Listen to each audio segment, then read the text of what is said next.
Hello student, welcome to YouTube channel of Veena Memorial Senior Secondary School online classes.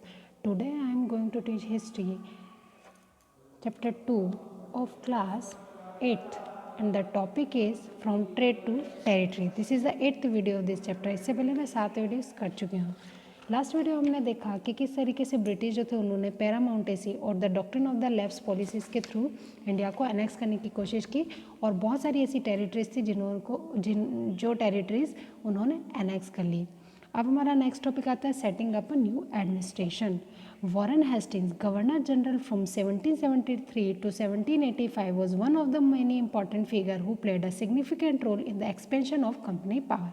Warren Hasting जो कि India में governor general रहे थे 73 से लेके 85 तक, ये इंपॉर्टेंट फिगर रहे थे और इनका इंपॉर्टेंट रोल रहा था कंपनी के पावर को एक्सपेंड करने में. By his time the company had acquired power not only in the Bengal but also in the Bombay and Madras. इस टाइम में कंपनी ने अपना पावर एक्वायर्ड कर लिया था, न सिर्फ बंगाल में बल्कि बॉम्बे और मद्रास में भी. British territories were broadly divided into the administrative units called the presidency. उस वक्त जो ब्रिटिश टेरिटरीज थी वो एडमिनिस्ट्रेशन को स्मूथ बनाने के लिए कुछ यूनिट्स में डिवाइडेड थी जिन्हें बोला जाता था presidency. There were the 3 presidency. उस टाइम 3 प्रेसिडेंसीज थी बंगाल में, मद्रास और बॉम्बे में. Each was ruled by a governor और सभी का एक गवर्नर होता था. The supreme head of the administration was a governor general और जो सुप्रीम हेड होता था वो था governor general. Warren Hastings the first governor general introduce the several administrative reform notably in the sphere of justice.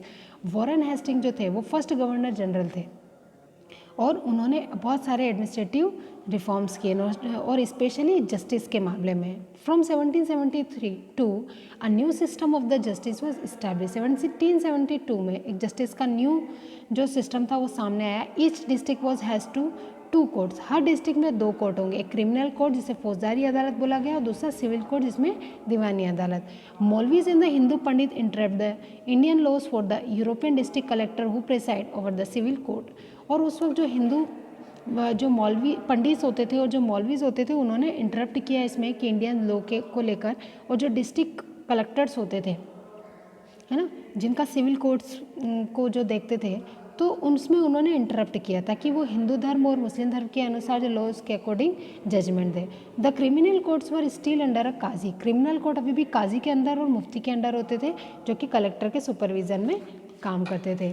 The major problem that the Brahman Pandit gave the different interpretation of the local law based on the different schools of the धर्मशास्त्र. सबसे major problem ये थी कि जो ब्राह्मण पंडित होते थे वो जो डिफरेंट लोकल लॉज बताते थे डिफरेंट धर्मशास्त्र के अकॉर्डिंग, उसमें कोई यूनिफॉर्मिटी नहीं थी. इन 1775 में कुछ 11 पंडित जो थे उनको कंपाइल करके और हिंदू लॉज को एक हिंदू लॉज के अकॉर्डिंग 11 पंडित जो थे उनको ये एक काम दिया गया कि भाई आप एक लॉज का ग्रुप बनाकर दो जिसके अकॉर्डिंग हिंदू जजमेंट किया जाएगा. N B. Halhed translated this digest into English. और उसके बाद उन्होंने जो लॉ तैयार किए गए उसको एन.बी. हैल हैड जो थे इंग्लिश में ट्रांसलेशन किया.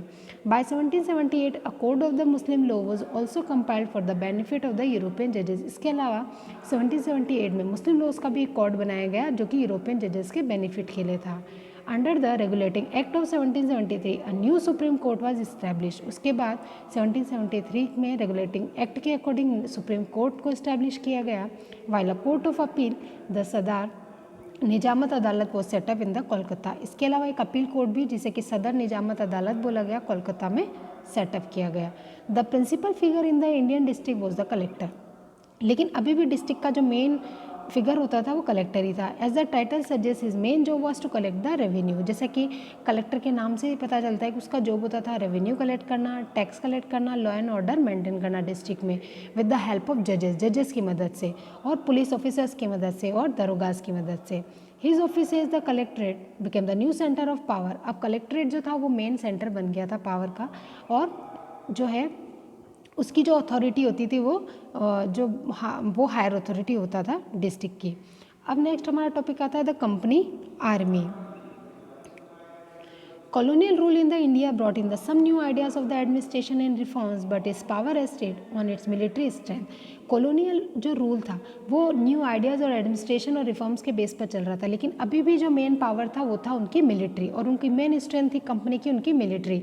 The Mughal army was mainly compose of the cavalry. Mughal army जो थी उसमें भी कैवलरी थी, जिसमें सवार्स होते थे, ट्रेन सोल्जर्स या हाउस जिसमें हॉर्स बैक पर बैठने वाले यानी सवार होते हैं जो घोड़ा चलाते हैं, और इन्फेंट्री थी उनके पास, और इसके अलावा उनकी दैट इज़ पैदल फुट सोल्जर्स, यानी कि मुगल आर्मी के अंदर कैवलरी होती थी जिसमें घुड़सवार होते थे, और इन्फेंट्री होती थी जिसका मतलब होता था पैदल soldier. They were given training in archery, उनको ट्रेनिंग दी जाती थी जो है तीरंदाजी की, and the use of sword, तलवार चलाना उनको सिखाया जाता था। The cavalry dominated the army and the Mughal state did not feel the need to have the large profession training infantry. अब जो कैवलरी थी उसमें जो डोमिनेटेड आर्मी के अंदर कैवलरी का ज़्यादा डोमिनेशन था, क्योंकि मुगल स्टेट को ये फील होता था कि उन्हें ज़्यादा इन्फेंट्री की ज़रूरत नहीं है, कैवलरी को ज़्यादा इंपॉर्टेंस दी जाती थी। The rural areas had a large number of the arm peasants and the local जमींदार। रूरल एरियाज़ के अंदर भी आर्म पीजेंट्स होते थे, लोकल जमींदार्स होते थे जो पैदल सोल्जर्स की सप्लाई करते थे। यानी कि मुगल सेना के अंदर कैवलरी होती थी और इन्फेंट्री होती थी, लेकिन कैवलरी को ज़्यादा इंपॉर्टेंस दी जाती थी, और कुछ पीजेंट्स और लोकल जमींदार जो होते थे वो भी एज अ सोल्जर उनके लिए काम करते थे अगर युद्ध के टाइम में एक्स्ट्रा ज़रूरत पड़े तो। आज के लिए बस इतना ही, बाकी हम नेक्स्ट वीडियो में देखेंगे।